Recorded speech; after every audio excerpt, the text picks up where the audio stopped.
ជំរាបសួរបងប្អូនអ្នកនរគ្នាសូមស្វាគមន៍មកកាន់ Channel YouTube Proti ជួបខ្ញុំបាទជាថ្មីមកដល់វីដេអូទី14ហើយនៅក្នុង clip វីដេអូចំណេះដឹងទី14នេះដែរខ្ញុំបាទសូមធ្វើការបង្ហាញបងប្អូននឹងពីរបៀបដាក់ប្រាក់ចូលក្នុងគណនីខ្លួនឯងនៅតាមទូ ATM របស់ធនាគារ Acedida ពេលមកដល់ទូ ATM បងប្អូនមើលនៅលើទូផងបាទទូខ្លះគឺមានមុខងារតែដកប្រាក់ទេចំណែកឯទូខ្លះទៀតគឺមានមុខងារពីរបាទរួមបញ្ចូលគ្នាបាទដាក់ហើយនឹងដកនៅលើទូគេមានសរសេរច្បាស់ថាម៉ាស៊ីនបាទដាក់ប្រាក់ដកប្រាក់បាទឥឡូវសូមយកទូមួយហ្នឹងបាទឥឡូវនេះចូលមកក្នុងបាទ app ធនាគារ Acedida ដើម្បីត្រៀមចាំឲ្យហើយណាបាទរួចហើយបងប្អូនចុចពីលើបាទអេក្រង់បាទទូ ATM បាទ2ដងមកគូវិញខ្ញុំបែបហ្នឹងមកបាទរួចហើយបងប្អូនបាទជ្រើសយកភាសាខ្ញុំសូមយកភាសាខ្មែរនិងអង់គ្លេសចុះបាទរួចហើយបងប្អូនរកមើលពាក្យថាបាទដាក់ប្រាក់តាម QR បាទពេលនោះនឹងចេញផ្ទាំង QR code នៅលើទូ ATM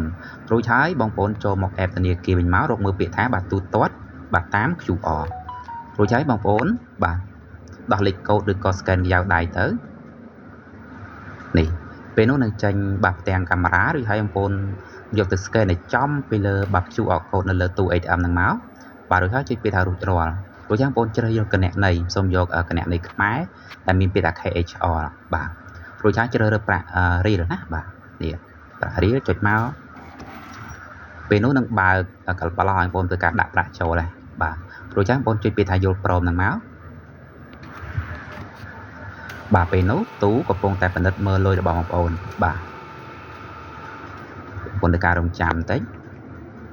បាទនេះបងប្អូនបាទទូព្រមទទួលយកហើយបាទ 50000 រៀលរួចហើយចុចពាក្យថាយល់ព្រមហ្នឹងមករួចហើយបងប្អូនទីមទាត់មើលម្ដងទៀតរួចហើយចុចពាក្យថាបាទចាស់បញ្ចប់តែប៉ុណ្្នឹងទៅជាការស្រេចបាទឥឡូវនេះខ្ញុំធ្វើការបាទដាក់លុយដុល្លារចូលវិញម្ដងបាទដាក់$100ណាបាទរួចហើយចុចពាក្យថាបាទចាស់ហ្នឹងមកបាទរួចហើយជ្រើសរើសបាទពាក្យថាបាទដាក់ប្រាក់តាមបាទ QR ចុចមកពេលនោះនឹងទាំងចេញផ្ទាំង QR code បែបនេះនៅលើទូ ATM រួចហើយបងប្អូនចុចពាក្យថាបាទទូទាត់តាម QR ហ្នឹងមករួចហើយចេញតម្រងកាមេរ៉ារួចហើយបងប្អូនយកទៅ scan ឲ្យចំពីលើ QR នៅលើទូ ATM មករួចហើយចុចពាក្យថាបាទរួចរាល់រួចហើយសូមយកគណនីបាទដុល្លារដែលមានពាក្យថា USD ហ្នឹងមកបាទរួចហើយចុចពាក្យថាប្រាក់ដុល្លារពេលនោះទូនឹងបើកប្រឡោះឲ្យបងប្អូនធ្វើការដាក់លុយចូលហើយបាទនេះដាក់លុយចូលទៅរួចហើយចុចពាក្យថាយល់ព្រមបាទពេលនោះទូកំពុងតែពិនិត្យមើលលុយរបស់បងប្អូនតើលុយហ្នឹងបាទចាស់ឬក៏ខ្លែងខ្លាយអញ្ចឹងណាបាទនេះបងប្អូនបាទទូព្រមទទួលយកហើយរួចហើយចុចពាក្យថាយកព្រមហ្នឹងមករួចបងប្អូនផ្ទៀងទាត់មើលម្ដងទៀតណាបាទនេះអូខេចុចពាក្យថាបាទចាស់ហ្នឹងមកបាទពេលនោះទូកំពុងតែបាទបញ្ជូនទិន្នន័យទៅក្នុង app ធនាគាររបស់បងប្អូនណាបាទចាំមើលបានជោគជ័យនេះបាទគេដាក់ថាបាទប្រតិបត្តិការបានជោគជ័យរួចហើយចុចពាក្យថា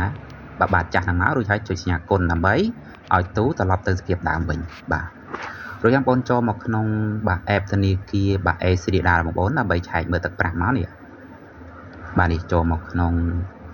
គណនីលេខបាទលេខទូរស័ព្ទនេះលុយបាទ$100ហើយនេះខាងលើនេះគណនីខ្មែរបាទ50000រៀលបាទបាទអរគុណច្រើនបងប្អូនវីដេអូរបស់ខ្ញុំមានតែប៉ុណ្្នឹងទេហើយមិនភ្លេចពីបងប្អូនតែក៏សូមជូនពរជូនចៃដល់បងប្អូនរកទទួលទីមានបានហើយបើសិនជារកការនិយាយស្ដីរបស់ខ្ញុំមានលើសលុបខាតត្រង់ចំណុចណាខ្ញុំបាទក៏សូមខន្តីអភ័យទោសពីសំណាក់ពុកម៉ែបងប្អូនផងបាទនៅពេលនេះដែរខ្ញុំបាទក៏សូមអរគុណកាយជម្រាបលាជួបគ្នានៅវីដេអូក្រោយបាយបាយ